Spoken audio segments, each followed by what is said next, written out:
नमस्कार दोस्तों, हमारे YouTube चैनल में आपका स्वागत है। मैं हूं हरिनंदन मंडल और आप लोगों का तहे दिल से मैं धन्यवाद करना चाहूँगा। आप लोग इतना प्यार दिया हमको, आप लोगों ने हमारे लास्ट वीडियो को और आप लोगों से मैं एक क्षमा भी चाहूँगा कि हम आपके कमेंट्स का रिप्लाई नहीं कर सकते हैं। एक्चुअली रीज़न बहुत ही साधारण है, अगर आप समझ सकते हैं तो बहुत ही साधारण है, कम शब्दों में आप समझ सकते हैं। क्योंकि आप जानते हैं हम भी रेलवे एम्प्लॉई हैं और हमें भी हमारे ऊपर भी कुछ सरकार ने कुछ आपकी ज़िम्मेदारी दे रखी है। मतलब सरकार की हमारे ऊपर यही जिम्मेदारी कि आपको एक जगह से दूसरी जगह हम सेफली पहुंचा दें, तो उस जिम्मेदारी को हमको निभाना ही पड़ेगा। तो उसी में हमें समय का बहुत अभाव होता है। एक्चुअली हम लोग प्लान किए थे, दोनों आदमी, विजय सर और हम दोनों यानी कि मिल के आपके कमेंट्स का यानी कि रिप्लाई करते, लेकिन समय ऐसा है कि उनका जब ड्यूटी रहता है तो मेरा ड्यूटी नहीं रहता है, मेरा जब ड्यूटी रहता है तो उनका ड्यूटी नहीं रहता है। तो मतलब ये मेल नहीं हो रहा है दोनों का। तो इसीलिए हम उनसे यानी कि उनके साथ बैठ के नहीं आपके कमेंट्स का जवाब दे सके, लेकिन हम बहुत जल्द, कभी तो ऐसा आएगा जबकि दोनों फ्री होंगे, तो उस टाइम फिर दोनों आदमी मिलके आपको और अच्छी अच्छी जानकारियाँ देंगे। तब तक वीडियो में बने रहिए। आपके मैक्सिमम कमेंट्स जो आए हैं, जो कॉमन कमेंट्स हैं, जो मैक्सिमम लड़के पूछे हैं, तो उन कॉमन कमेंट्स को मैं लूँगा और उसका जवाब देने का कोशिश करूँगा।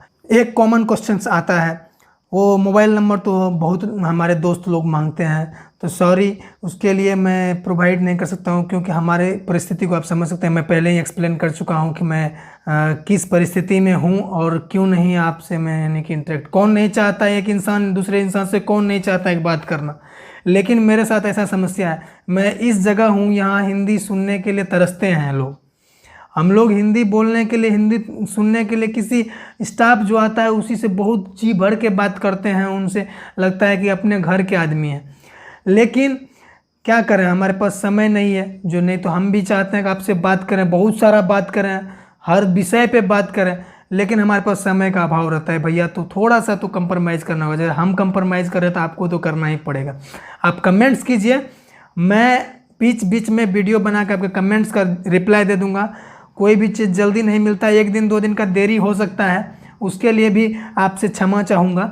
तो आप कमेंट्स करते रहिए, आपका हर सवाल का जवाब मेरे पास है। बस इतना ही जान लीजिए। आप कमेंट्स करके छोड़ दीजिए, मैं हर कमेंट को पढ़ूंगा और आपका रिप्लाई करूंगा वीडियो के थ्रू। तो चलिए आज का पहले कमेंट से लेते हैं। लोग मैक्सिमम लड़के का कमेंट से ये होता है, सर हमें मैथ्स नहीं आती है, हमारा मैथ्स बहुत ही कमज़ोर है, क्या करें, कौन सा बुक्स पढ़ें। देखिए भैया, इससे पहले अगर आप हमारा लगता है लास्ट वीडियोस नहीं देखे हैं, अगर नहीं देखे तो मेरे चैनल के प्लेलिस्ट में जाके मोटिवेशनल करके एक प्लेलिस्ट बना हुआ है, वहाँ पे जाके देखिए। मैंने मैथ्स पढ़ने का सही तरीका बताया, कैसे मैथ्स पढ़ के आप यानी कि कम समय में कवर कर सकते हैं मैथ्स की। जहाँ तक आती है सवाल बुक की, जो बुक्स आपको अच्छा लगे उस बुक से आप पढ़ सकते हैं, जो बुक्स आपको पढ़ने में अच्छा लगे। अगर मैं आपको सलाह दूँ, मतलब कम समय में आप आर एस अग्रवाल तैयार नहीं कर सकते हैं। कम समय में आपके पास 2.5 महीना समय बचा हुआ, इतने समय में आप आर एस अग्रवाल तैयार नहीं कर सकते हैं। आपको अगर अभी से अगर मैथ पे हल्का सा भी पकड़ बनाना है, आपको रेलवे घटना चक्र करके एक बुक आता है गणित का, उसमें आपको प्रीवियस ईयर का मैथ्स सारा दिया रहेगा। उसको अगर बना लीजिएगा तो मैक्सिमम मैथ्स आपका कवर होने का चांसेस रहता है रेलवे के लिए। मैं पूरे मैथ्स की बात नहीं करता, मैथ्स समंदर है, जितना पढ़िएगा उतना कम है मैथ्स आपके लिए। लेकिन आप अगर रेलवे की बात करें तो रेलवे के लिए आपका रेलवे का जो घटना चक्र करके बुक आता है वो आपके लिए सफिशियंट है, वो आप लेके आराम से उससे बना सकते हैं। दूसरा कमेंट्स आता है कि सर हमारे यानी कि मैं प्रीवियस से पेपर भी बनाता हूँ, लेकिन हमारे 20-25 क्वेश्चन हमेशा गलत होते हैं। तो ये तो बहुत मतलब कि कॉमन सी बात है। अभी आपके एग्ज़ाम में 2.5 महीने बाकी है, 20-25 क्वेश्चन अगर आपके गलत हो रहे हैं। और एक भैया मेरे ये भी कमेंट किए हैं कि सर हमारे 50, 55, 60 इसी पे रहते हैं। भैया कोई घबराने की बात नहीं है, आप लोग घबराइए बिल्कुल मत। कोई भी चीज़ देखिए, सिंपल सा उदाहरण बता रहे हैं, ये प्रैक्टिकल है, मैं बता रहा हूँ, आप भी जान रहे होंगे, बस मैं बता रहा हूँ आपको। अगर मान लीजिए आपको फर्स्ट फ्लोर पे जाना है तो आप डायरेक्ट जंप करके जा सकते हैं क्या? नहीं जा सकते हैं ना, आपको पहले पायदान पे सीढ़ी के थ्रू पहले पायदान, दूसरे पायदान, तीसरे पायदान, इस तरह से आपको चलना होगा। तो इसीलिए अगर आप आज आपको 50 नंबर ही आ रहा है तो घबराने की बिल्कुल बात नहीं है। आपके पास 2.5 महीना समय है, 2.5 महीना काफ़ी होता है आपका यानी कि सुधारने के लिए। अभी 50 आ रहा है, कल आप ऐसे ही प्रैक्टिस करते रहिए ना, सेट बनाते रहिए। जिस तरह से हमने स्ट्रेटेजी बता दिया है पिछले वीडियोस में, उस तरह से आप करते रहिए। देखिए आपका कैसे हो जाएगा, बिल्कुल अच्छी से हो जाएगा, उसमें कोई दो मत नहीं है। आपका इम्प्रूवमेंट भी होगा। कल 51 आएगा, 52 आएगा, 55 आएगा, 60 आएगा, 62, 65। जिस दिन आपका 70 प्लस आना शुरू हो गया, मतलब 70 से कम नहीं आए, उसके बाद आपको 70 से ऊपर 90 क्यों ना चला जाए, 95 या 100 क्यों ना चला जाए, लेकिन 70 से नीचे नहीं रहना चाहिए। समझ लीजिएगा, लिखित में जहाँ लिखवाइएगा वहाँ हम लिखेंगे, आपका सिलेक्शन उस दिन पक्का है, कोई नहीं रोक सकता है। तो चलिए, आशा करता हूँ आप सारे लोग समझ गए होंगे, डरने की कोई बात नहीं है। भैया हम किसी का नाम नहीं लेंगे, काहे हमारे पास हज़ारों के संख्या में कमेंट्स आए हैं। अगर मान लीजिए आपका हम नाम ले लिए, किन्हीं का नाम नहीं लिए, तो उनको तकलीफ हो सकता है। इसीलिए आप कमेंट्स से मतलब क्वेश्चन से सेटिस्फाइड होइए, आपका भी क्वेश्चन हो सकता है और मेरा वही जवाब रहेगा। आप उसको सुन के आप समझ सकते हैं कि आपका भी जवाब मिल चुका है। तो ये भैया पूछते हैं, सर पेपर अटेंड कैसे करें प्लीज़ बताएं, टॉपिक पर भी एक वीडियो बनाएं प्लीज़, इस टॉपिक पर भी एक वीडियो बनाएं।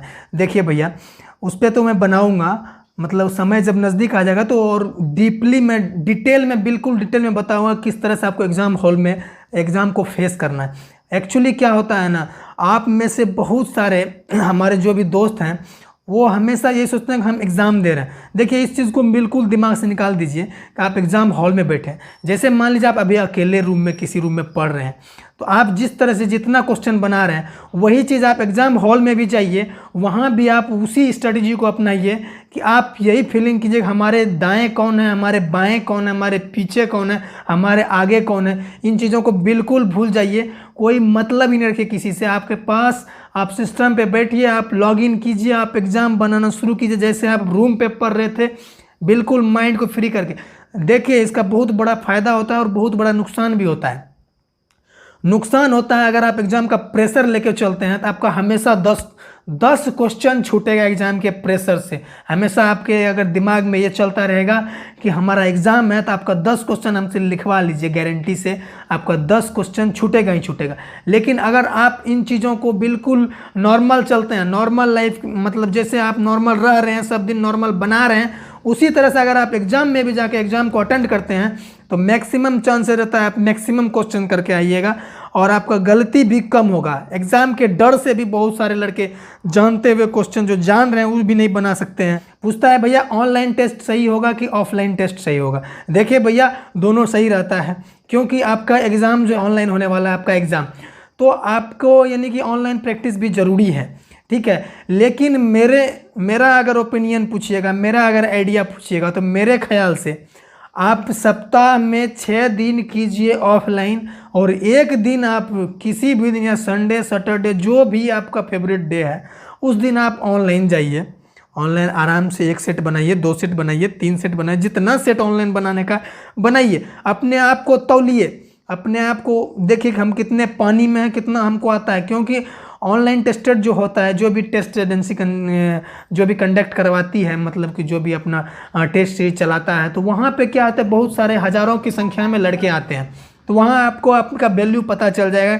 इस टाइप का क्वेश्चन अगर आता है तो हम कितना मार्क्स लाते हैं, हमारा रैंकिंग कितना रहता है। तो ऑनलाइन टेस्टिंग 1 दिन आप सप्ताह में कीजिए, लेकिन 6 दिन आपको ऑफलाइन करना पड़ेगा। ये क्यों? ऑफलाइन करने के बाद किताब से मान लीजिए आप प्रैक्टिस सेट से बना रहे हैं, क्वेश्चन बैंक से बना रहे हैं, वो आपके पास रॉ मटेरियल रखा हुआ है, ठीक है। अगर मान लीजिए अभी नहीं बना ना, तो उसके बाद आप उसको अच्छे से उसको कवर कर सकें, उसके लिए आपके पास बुक्स है पूरा, तो ये चीज़ आपको फ़ायदा होगा। ऑनलाइन में क्या होता है, आप ऑनलाइन दे दिए, उसके बाद वो ख़त्म, लिंक ख़त्म, वो ख़त्म। इसीलिए ऑनलाइन थोड़ा सा मतलब कि सफिशिएंट नहीं होता है आपके लिए। बस एक प्रैक्टिस के लिए सप्ताह में 1 बार दीजिए।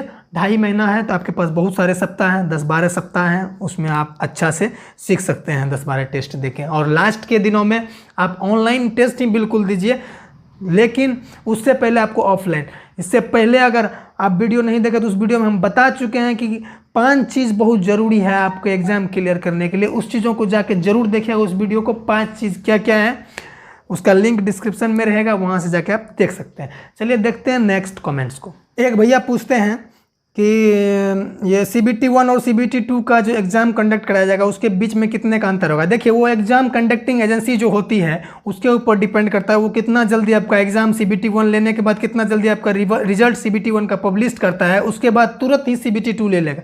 जैसे 2016 लास्ट में लिया गया था, 2016 में जो लास्ट NTPC लिया गया था उसमें बहुत ही जल्द किया गया था ये सब काम। CBT 1 हुआ, उसके बाद तुरंत ही रिजल्ट दिया, उसके बाद तुरंत ही CBT 2 एग्ज़ाम ले लिया गया था। तो इसीलिए वो तो एग्ज़ाम कंडक्टिंग एजेंसी पे डिपेंड करता है वो किस तरह से आपका यानी कि करवाता है। तो वो सब सोचने वाली बात नहीं, पहले आपको फोकस करना है CBT 1 पे। ये आपका क्लियर होता है तो CBT 2 तो लेना ही है। तो ये निश्चिंत रहिए, आप पहले CBT 1 क्लियर करने की कोशिश कीजिए।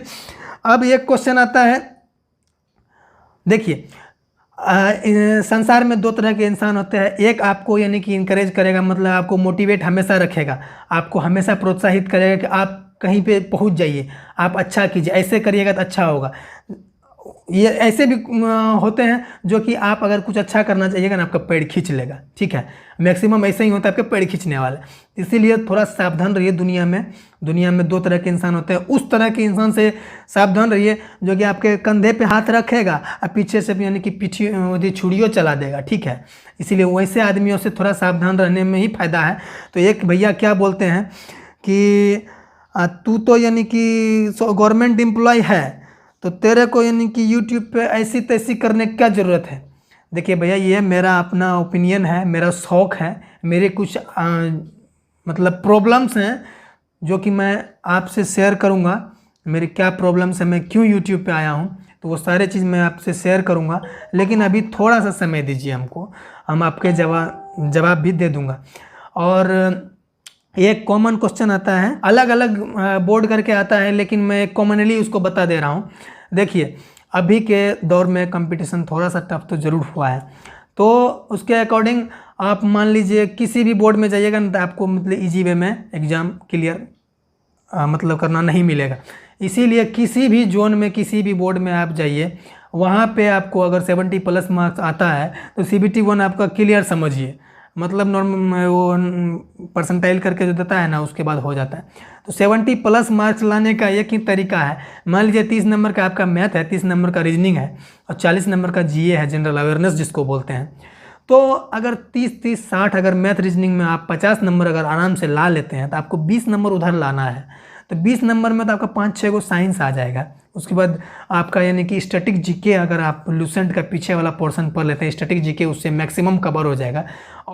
तो इसीलिए यानी कि गुमराह करने वाला एक आदमी मिलेगा, उसमें गुमराह नहीं होना है।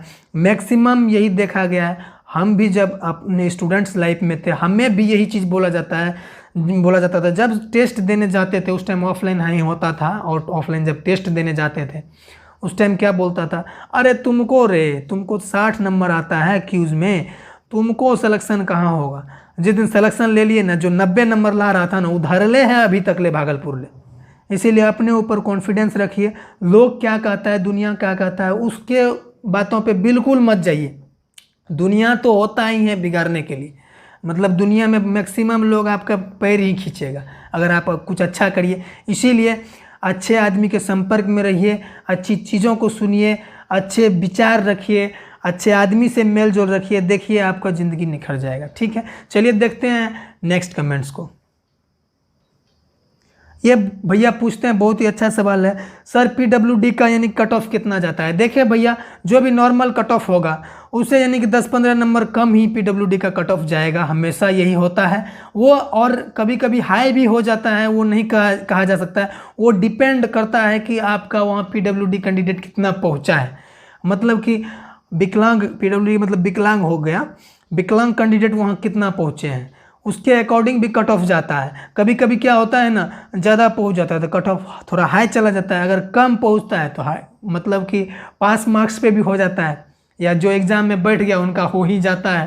तो इसीलिए यानी कि वो चीज़ तो अलग है, वो सिचुएशन के अनुसार मतलब कहा जा सकता है, फिर भी मोटा मोटी हम आपको बता दिए। एक भैया कमेंट करते हैं, अगर हमने पहले कॉमर्शियल कम टिकट कलर्स का फॉर्म फिल किया था सीनियर प्रियोरिटी में, उसके बाद CBT 2 और उसके लिए एलिजिबल है या अदर पोस्ट के लिए CBT देना चाहिए। मतलब कि अगर आप NTPC फॉर्म फिलअप किए हैं +1 लेवल +2 लेवल हो या ग्रेजुएशन लेवल हो कर किए हैं, तो आपको CBT 1 CBT 2 क्लियर करना ही होगा। और CBT 1 सब के लिए एक ही होगा, CBT 2 भी सब के लिए एक ही होगा। अंतर कहाँ हो जाता है, आपके मार्क्स के अनुसार। मान लीजिए सबसे आप पहला प्रायोरिटी पे आप रखे हैं स्टेशन मास्टर को, अगर आपका नंबर उस क्राइटेरिया को फुलफिल करता है, मान लीजिए 90 के ऊपर वाले को या 80 के ऊपर वाले को SM में रखा गया, वहाँ पे अगर आप सेटिस्फाइड उसको कर देते हैं रेलवे को, तो आप स्टेशन मास्टर बढ़िएगा। अगर उससे कम मार्क्स है तो आप जो नंबर 2 प्रीफ्रेंस पे रखे हैं उसमें आपका पोस्टिंग होगा। उससे भी कम मार्क्स है तो नंबर 3 प्रीफ्रेंस पे जो है वहाँ पे आपका सिलेक्शन होगा। उसका कट ऑफ एरिया होता है एक, किसी का 70 to 75 के बीच वाले को लेता है। अगर उसमें आप आ रहे हैं तो आपका वहाँ पे सिलेक्शन ले लेगा, अगर उसमें नहीं आ रहे हैं तो आपको नंबर 2 पे भेज दिया जाएगा। वहाँ मान लीजिए आप कभी क्या होता है, जूनियर पोस्ट को आप 1 नंबर प्रायोरिटी देते हैं, सीनियर पोस्ट को नीचे रखते हैं, तो उसके अनुसार मतलब आपका यानी कि डिवीज़न होता है। वो सारे बातें मैं क्लियर मतलब डिटेल में करूँगा, लेकिन अभी शॉर्ट में आपको यही बता देता हूँ। पहले आप एग्ज़ाम की तैयारी कीजिए, बाद बाकी हमारे ऊपर छोड़ दीजिए। जो भी डाउट्स होंगे टेलीग्राम में, इंस्टाग्राम चैनल मैंने बनाया है, उसको जाके आप फॉलो कर सकते हैं। वहाँ पे कोई भी क्वेश्चन कीजिएगा, मैं जवाब देने का कोशिश करूँगा। चलिए देखते हैं नेक्स्ट कमेंट्स। एक भैया कमेंट्स करते हैं, सर डॉक्यूमेंट्स वेरिफिकेशन का डिटेल्स में बताइए ना सर, कैसे कैसे होता है।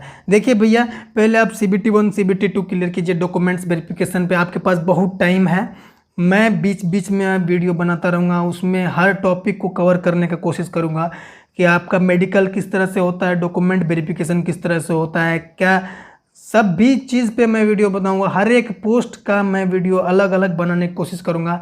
तो हमारे चैनल पे बने रहिए और आप पहले पढ़ने पे ध्यान दीजिए। आप अगर पास कर जाते हैं तो मेरे वीडियोज़ को देख के आपको बिल्कुल हेल्प मिलेगा, आप समझ सकते हैं कि आपका डॉक्यूमेंट वेरिफिकेशन कैसे होगा। तो चलिए देखते हैं नेक्स्ट कमेंट को। ये बोलते हैं, सर 2021 में NTPC का वैकेंसी या CET एग्जाम होगा। देखिए भैया, ये क्वेश्चन बहुत अच्छा है। अभी पहले अगर ये यानी कि NTPC क्लियर कर देता है, ठीक है, उसके बाद जैसा कि एक NRA आ चुका है, NRA का गठन हो चुका है, उसके थ्रू NRA क्या होता है, नेशनल रिक्रूटमेंट एजेंसी, उसका गठन सरकार ने कर दिया है। उसके थ्रू अब आपका SSC, रेलवे और बैंकिंग तीनों का कंबाइंड किया जाएगा एग्ज़ाम, मतलब CET जिसे बोलते हैं कॉमन एलिजिबिलिटी टेस्ट, उसी के थ्रू आपका यानी कि एग्ज़ाम कंडक्ट कराया जाएगा। प्री जिसको बोले, उसमें आपको पास करना होगा। तो उसका क्या क्या क्राइटेरिया है, क्या क्या उसका प्रोसीजर है, वो सारा मैंने एक वीडियो ऑलरेडी बना चुका है। अगर आप डिटेल्स में जानना चाहते हैं तो वहाँ जाके जान सकते हैं। लेकिन 2021 के बाद, इस वैकेंसी के बाद जो भी एग्ज़ाम होंगे रेलवेज़ के, उसमें आपको CET का एग्ज़ाम ही देना पड़ेगा और उसमें आपको अंग्रेजी भी पढ़ना होगा। इसीलिए आपके लिए, जिनका भी अंग्रेजी कमज़ोर है, उनके लिए लास्ट चांस है नौकरी लेने का। अगर इस बार नहीं ले सके तो फिर आपको एक एक्स्ट्रा सब्जेक्ट अंग्रेजी भी पढ़ना होगा। तो इसीलिए आप लोग पहले खूब मन से, तन से, बिल्कुल एकदम कंसंट्रेट करके जी जान लगा दीजिए, दिन रात ये कर दीजिए। और इस बार मैं आशा करूंगा और भगवान से दुआ भी करूंगा कि आप लोग जो भी हमारे वीडियोस को देख रहे हैं उनका सिलेक्शन हो जाए। और क्या कहूँगा, वीडियो बहुत ही लंबा हो रहा है। अगर हमारे चैनल पर नए हैं तो चैनल को सब्सक्राइब जरूर कर लीजिए और बेल के आइकन को भी दबा दीजिए ताकि हमारे आने वाले वीडियो का नोटिफिकेशन आप तक पहुंच सके। तब तक के लिए स्वस्थ रहिए, पढ़ते रहिए, खुशी रहिए। नमस्कार, जय हिंद, वंदे मातरम।